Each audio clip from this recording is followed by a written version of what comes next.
നമസ്കാരം. Raf talk ഫുട്ബോളിലേക്ക് അവർക്കും സ്വാഗതം. ജാവോ കൻസേലോയെ ഇന്റർ മിലാൻ സ്വന്തമാക്കാൻ വേണ്ടി എല്ലാം ചെയ്തതാണ്. ഡീവിജിനെ ഒക്കെ കൊടുക്കാം, അല്ലെങ്കിൽ അസർബിയെ കൊടുക്കാം എന്നൊക്കെ അവർ പറഞ്ഞ് അൽ ഹിലാലുമായിട്ട് സെറ്റായതാണ്. പക്ഷേ ജാവോ കൻസേലോ പറഞ്ഞു, ഇല്ല, എനിക്ക് ബാഴ്സയിലേക്കല്ലാതെ മറ്റെവിടേക്കും പോവണ്ട എന്ന് അയാൾ പറയുകയും ഒടുവിൽ പോർച്ചുഗീസ് സൂപ്പർ താരവിത FC ബാഴ്സലോണയിലേക്ക് എത്തുന്നു. അപ്പോൾ ഉള്ള ചോദ്യം, ബാഴ്സയുടെ ഡിഫൻസിലെ പ്രശ്നങ്ങൾക്കൊരു പരിഹാരമാകുമോ കൻസേലോയുടെ വരവ്? സെൻറ്റർ ബാക്ക് പൊസിഷനാണ് പ്രധാനമായിട്ടും ബാഴ്സയ്ക്ക് പ്രശ്നം. കൻസേലോ സെൻറ്റർ ബാക്ക് അല്ല.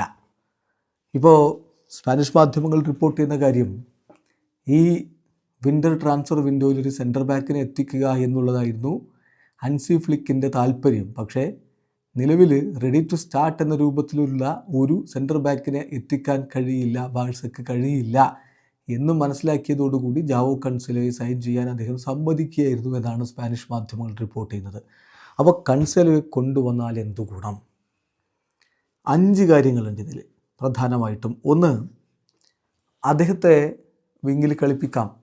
വിങ് ബാക്കാണല്ലോ, ലെഫ്റ്റ് ബാക്കായിട്ടും കളിക്കും, റൈറ്റ് ബാക്കായിട്ടും വേണമെങ്കിൽ അദ്ദേഹം കളിക്കും. അപ്പോൾ അങ്ങനെ വരുമ്പോഴുള്ളൊരു ഗുണം എന്താണെന്ന് വെച്ചാൽ, യൂൾസ് കൂണ്ടയെ സെൻറ്റർ ബാക്കാക്കാം. യൂൾസ് കൂണ്ടെ സെൻറ്റർ ബാക്കായിട്ട് കളിക്കാൻ കഴിവുള്ള താരമാണ്.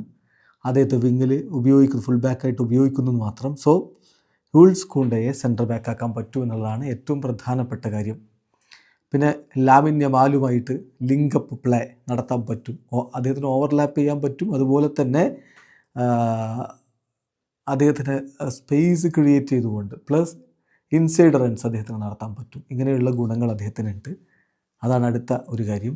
അടുത്തത്, ഹൻസി ഫ്ലിക്കിന് ഫുൾ ബാക്കുകൾ വെച്ചിട്ട് അറ്റാക്ക് ചെയ്യുക എന്നുള്ള അദ്ദേഹത്തിൻ്റെ സിസ്റ്റം ഉണ്ടല്ലോ, അതിന് വളരെ പെർഫെക്റ്റ്ലി ഉപയോഗപ്പെടുത്താൻ പറ്റുന്ന ഫിറ്റാവുന്ന കളിക്കാരനാണ് ജാവോ കൻസേലോ. അടുത്തത്, അദ്ദേഹത്തിന് ബെറ്റർ ബോൾ പ്രോഗ്രഷൻ, റൈറ്റ് സൈഡിലൂടെ ബെറ്റർ ബോൾ പ്രോഗ്രഷൻ അദ്ദേഹം വരുന്നതോടുകൂടി ഉണ്ടാക്കിയെടുക്കാൻ ബാഴ്സയ്ക്ക് കഴിയും. ദെൻ ലോ റിസ്ക് മൂവ്, കാരണം ഇത് ലോണാണ്, അതുകൊണ്ട് ഇത് ലോ റിസ്ക് മൂവാണ് ബാഴ്സയെ സംബന്ധിച്ചിടത്തോളം. പ്ലസ് സാലറി റെഡ്യൂസ് ചെയ്യപ്പെടുന്നു എന്നുള്ളതും ഗുണകരമാണ്. അപ്പോൾ ഈ 5 കാര്യങ്ങൾ വെച്ചുകൊണ്ട് ബാഴ്സയ്ക്ക് ജാവോ കൻസേലോയെ കൊണ്ടുവരുന്നത് ഗുണകരമായ നീക്കമാണ് എന്ന് തന്നെയാണ് പൊതുവെ വിലയിരുത്തപ്പെടുന്നത്. വീഡിയോ അവസാനിക്കുന്നു. ഫുട്ബോൾ ലോകത്തെ കൂടുതൽ വിശേഷങ്ങളുമായി റാഫ് ടോക്സിൻ്റെ എത്താം.